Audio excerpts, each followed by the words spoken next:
Bonjour et bienvenue à notre méditation. Ceci est en fait le message du 7 décembre prêché à l'église baptiste de la Côte Basque. Comme ce message n'a pas été enregistré hier, je voudrais le faire ce matin, et donc le 8 décembre 2025.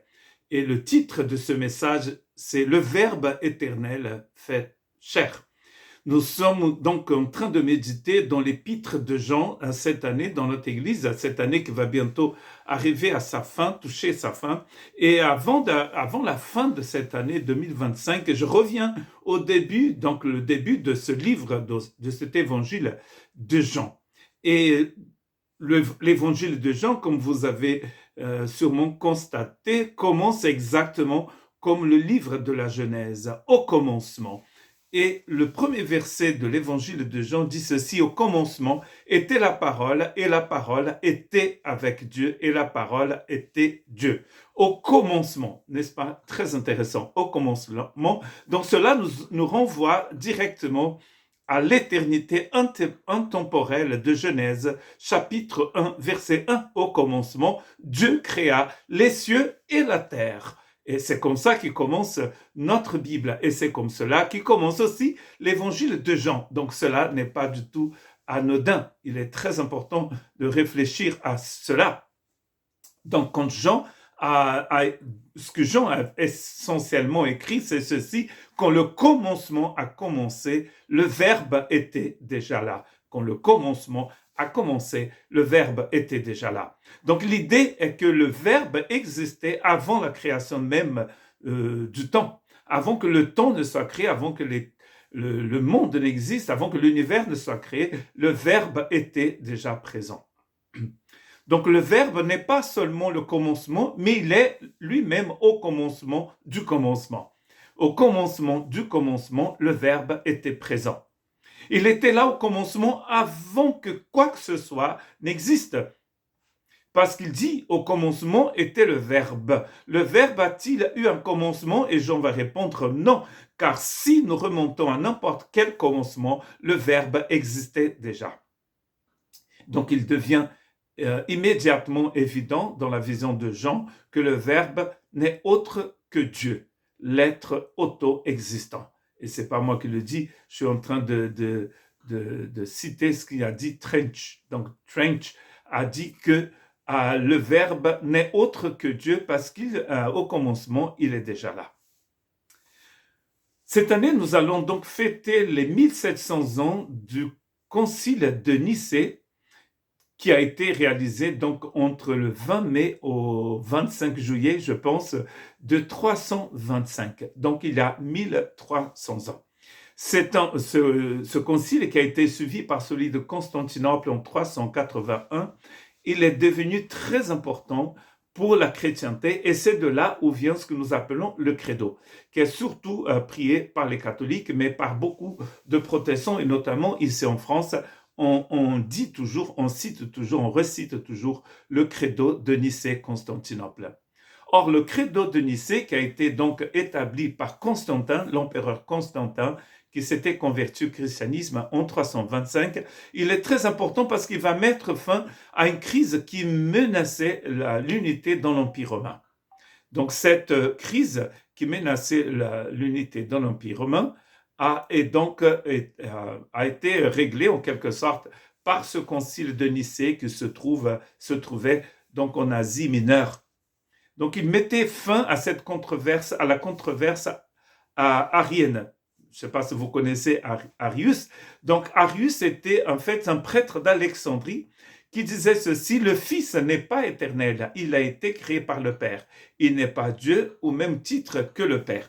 Et donc le 20 mai 325 jusqu'au 25 juillet 325, donc c'est des évêques, surtout de l'Orient, se sont réunis à Nicée pour débattre de cette question soulevée par le prêtre Arius d'Alexandrie en Égypte. Et donc, la première partie du credo qui a été donc écrit pendant cette conférence qui est allée de mai à juillet, donc 2 mois, dit ceci: je crois en un seul Dieu, le Père tout-puissant, créateur du ciel et de la terre, de l'univers visible et invisible. Je crois en un seul Seigneur, Jésus-Christ, Fils unique de Dieu, né du Père avant tous les siècles. Il est Dieu, né de Dieu, lumière, né de la lumière, vrai Dieu, né du vrai Dieu, engendré et non pas créé, consubstantiel au Père, et par lui tout a été créé. Donc c'est la déclaration de Nicée en 325. C'est la première partie du credo. Bien sûr, le credo va couvrir aussi l'Église universelle, le Saint-Esprit, le salut. C'est le credo qui nous dit que Jésus a été crucifié sous Ponce Pilate, mais il est ressuscité. Mais cette première partie nous dit qu'il est engendré et non créé, et il est consubstantiel au Père. Et c'est la doctrine de toutes les personnes qui se considèrent chrétiennes, qu'elles soient catholiques, orthodoxes ou protestantes. Toute personne ou d'une autre église, comme une autre église du Moyen-Orient. Ce qui fait que nous soyons chrétiens, c'est que nous croyons que le Fils est consubstantiel avec le Père. Donc cela veut dire que Jésus a la même nature du Père. Au commencement était le Verbe. Et le mot verbe, et le verbe ici, c'est la traduction du mot grec logos. L'idée du logos avait des racines très profondes dans la pensée juive et aussi dans la pensée grecque. Donc vous imaginez que Jean n'a pas utilisé cela juste pour faire la frime et dire « Ah, voilà, je connais ». Bon, il parlait grec, ces personnes, le grec koiné de la Bible et du Nouveau Testament. Mais Jean n'est pas en train de faire la frime, comme parfois nous pouvons le faire aujourd'hui en disant « Jean, je comprends le grec de la Bible ». Donc, nanana. Alors Jean est tout simplement en train d'utiliser un mot parce que les gens savaient ce que ça voulait dire. La Bible n'est pas un livre de mystère, c'est un livre de révélation. C'est une révélation. D'ailleurs, le dernier livre de la Bible s'appelle la Révélation, c'est-à-dire l'Apocalypse, qui ne veut pas dire tragédie, ça veut dire révélation. Donc c'est la révélation de Jésus-Christ, c'est-à-dire qu'on veut que Jésus-Christ soit connu, que tout ce qui concerne le Christ, sa vie, son ministère, son retour soit clair. Donc c'est pour cela que le livre a été appelé Apocalypse, parce que d'ailleurs ça commence comme ça, Apocalypse de Jésus-Christ. Et nous croyons que c'est le même Jean qui a écrit l'évangile et qui a écrit Apocalypse. Donc les rabbins juifs se référaient souvent à Dieu, surtout dans les aspects les plus personnels, comme en utilisant sa parole. Ils parlaient de Dieu lui-même comme étant la parole de Dieu. Par exemple, certaines anciennes éditions hébraïques de l'Ancien Testament changent Exode 19, 17. Dans notre Bible, dans la version que j'ai choisie ici en français, c'est écrit « Moïse fit sortir le peuple du camp à la rencontre de Dieu ». En Moïse fit sortir le peuple à la rencontre de Dieu. On peut traduire aussi Moïse fit sortir le peuple du camp à la rencontre de la parole de Dieu. Quand Dieu parle, c'est Dieu, sa parole, c'est lui. Et bien sûr que dans la pensée des philosophes grecs, ils voyaient donc la parole, c'est-à-dire le logos, comme une force qui donne un sens au monde. C'est la force qui rend l'univers ordonné plutôt que chaotique. Donc, ce n'est pas étonnant que Jean va utiliser la parole, le mot verbe, le mot logos, pour parler de Jésus. Parce qu'ici, c'est écrit, il croyait qu'en fait, le logos, c'est ce qui rend l'univers ordonné plutôt que chaotique. Au lieu de vivre dans un univers chaotique, nous vivons dans un univers qui est ordonné. Par exemple, nous savons maintenant que la Lune tourne autour de la Terre et que la Terre, avec la Lune, tourne autour de l'étoile et que l'étoile, c'est-à-dire le Soleil, avec la planète Terre et les autres planètes et leurs satellites et aussi tous les astéroïdes tournent autour du centre de la galaxie, comme toute étoile d'ailleurs. Donc, qui maintient cet ordre? C'est le Logos, selon les Grecs. Et j'en dis, le Logos, c'est Jésus. Le Logos était la puissance qui établissait l'ordre parfait du monde et que le maintenait aussi. Donc les Grecs considéraient que le Logos était la raison ultime qui contrôle toutes choses. Dodds, Maurice, Barclay, Bruce et d'autres personnes vont dire cela. Par conséquent, de cette ouverture, Jean disait à la fois aux Juifs et aux Grecs, pendant des siècles, vous parlez, pensez et écrivez au sujet du Verbe, du Logos. Maintenant, je veux vous présenter le Logos. Il s'appelle Jésus. Il est né à Bethléem et c'est Dieu parmi nous. Jean donc va rencontrer les Juifs et les Grecs pour expliquer que Jésus est en fait, par ses écrits bien sûr, il va les rencontrer, que Jésus est le Logos. Jean utilisait donc un terme qui, avec diverses nuances de sens, était d'usage courant partout dans le monde gréco-romain dans lequel il vivait. Il pouvait donc compter sur tous les hommes pour en saisir le sens essentiel, des Juifs, mais aussi des gens de culture grecque. Ce mot étant déjà utilisé pour aider les hommes à réfléchir et à concevoir la raison de Dieu avec le monde, Jean s'approprie pour désigner le révélateur du Dieu incompréhensible et invisible. C'est Dodds qui dit cela. Il va utiliser donc le mot verbe. Et le verbe était avec Dieu et le verbe était Dieu, dit Jean. Avec cette déclaration lumineuse, Jean est en train de dire dans le chapitre 1 de son évangile, il va poser un fondement qui est essentiel pour notre foi. Comme je vous ai déjà dit en parlant du credo de Nicée. Nous croyons, c'est le mot pour credo. Credo, c'est je crois. Nous croyons, je crois. Nous croyons. Et nous croyons en qui? Nous croyons en Dieu le Père et en son Fils Jésus-Christ. Donc la logique de Jean est ici, je vais vous la raconter. C'est le Verbe. Il existe un être appelé le Verbe. Et cet être est Dieu, car il est éternel. C'est pour cela qu'il dit au commencement. Il était déjà là au commencement. Cet être est Dieu, car il est clairement appelé Dieu. Le Verbe était Dieu. En même temps, l'être ici décrit n'épuise pas tout ce que Dieu est.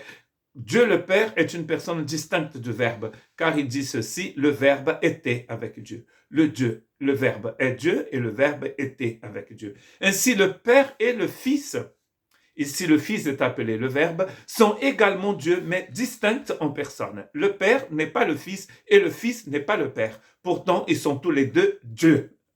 N'est-ce pas impressionnant et incroyable? Ça va fondre beaucoup de neurones dans notre cerveau, mais c'est la vérité de l'Évangile. Et avec, bien sûr, le Saint-Esprit, il forme un seul Dieu en trois personnes. Le Verbe était avec Dieu. Cette préposition implique une relation, un échange et donc une personnalité distincte. Comme le dit Chrysostome, qui était un père de l'Église, non pas dans Dieu, mais avec Dieu, comme une personne avec une personne éternellement. C'est Dodds qui dit cela en citant Chrysostome. Et le Verbe donc était Dieu. Tout ce qui peut être dit de Dieu, le Père, peut être dit aussi de Dieu le Fils. En Jésus habite donc toute la sagesse, la gloire, la puissance, l'amour, la sainteté, la justice, la bonté et la vérité du Père. En lui, Dieu, le Père, est révélé. Et c'est Boyce, qui nous dit ça. Mais il y a des personnes, bien sûr, des religions, des sectes, des groupes pseudo-chrétiens qui se disent chrétiens, mais qui ne le sont pas, et qui vont dire autre chose. Par exemple, le texte « Au commencement était le Verbe, et le Verbe était avec Dieu, et le Verbe était Dieu ». Dans la traduction du Nouveau Monde des Témoins de Jéhovah, ils ont traduit comme ceci « Au commencement, la parole était, et la parole était avec Dieu, et la parole était un Dieu ».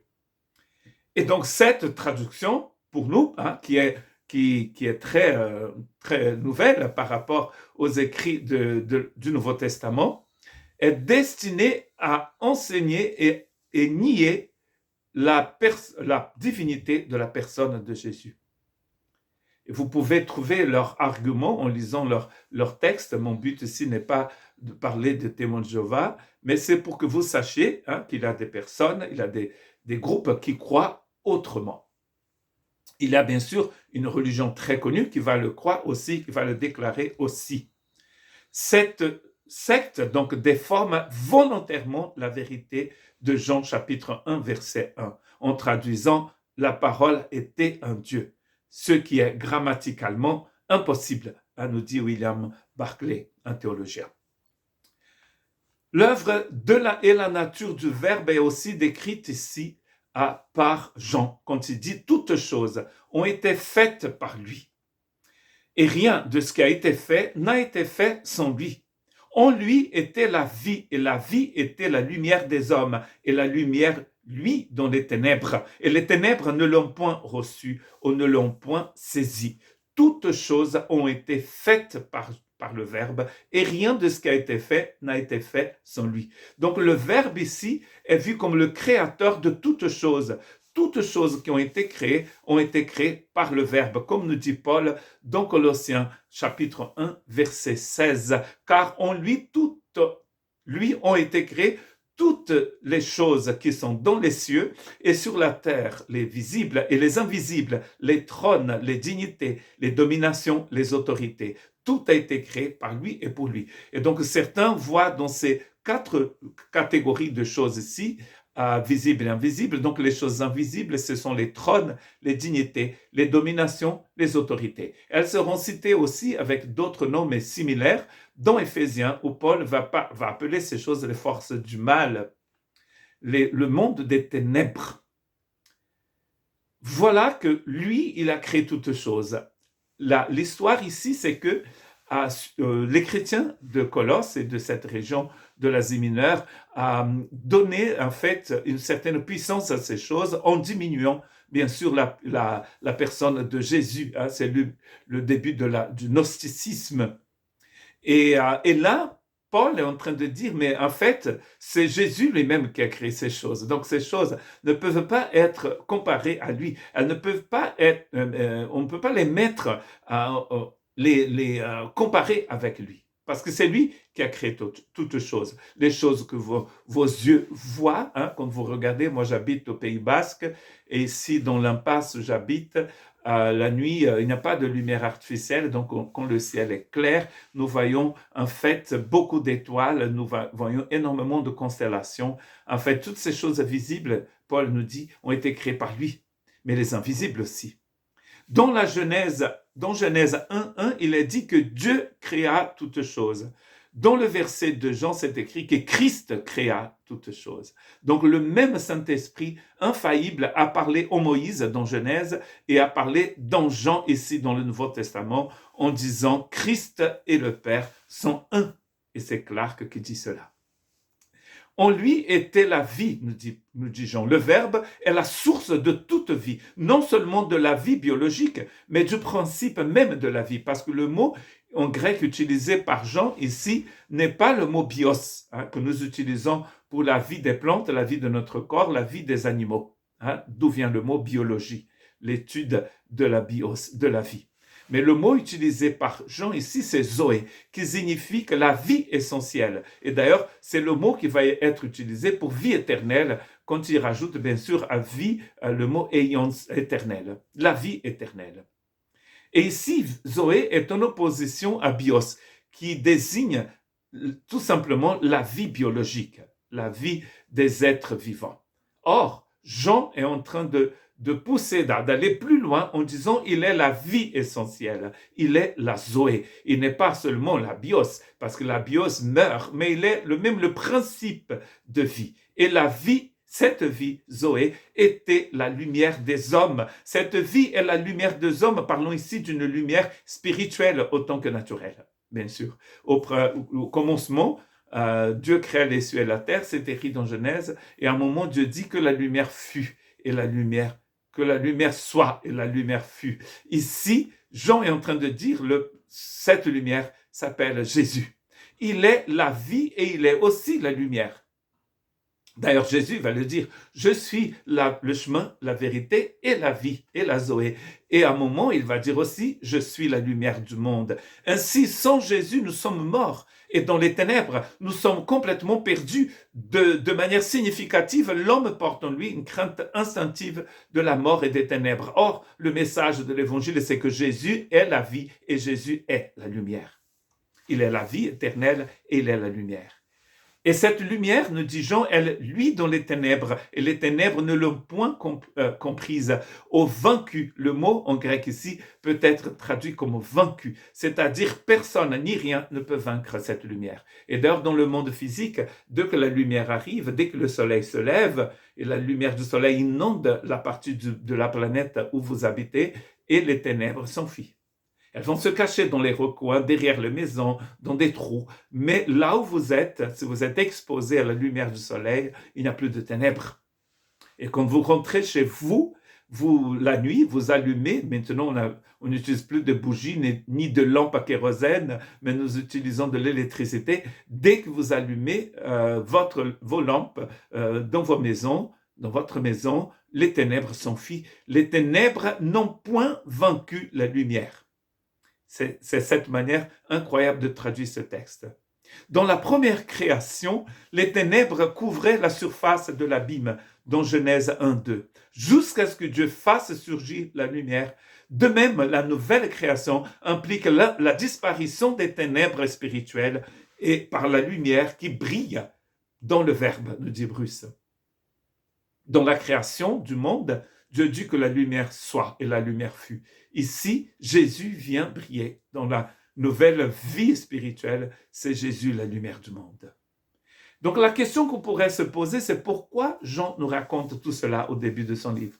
Or, pour comprendre cela, il faut aller vers la fin du livre et lire Jean 20, 30 et 31. Jésus a fait encore, en présence de ses disciples, beaucoup d'autres miracles qui ne sont pas décrits dans ce livre.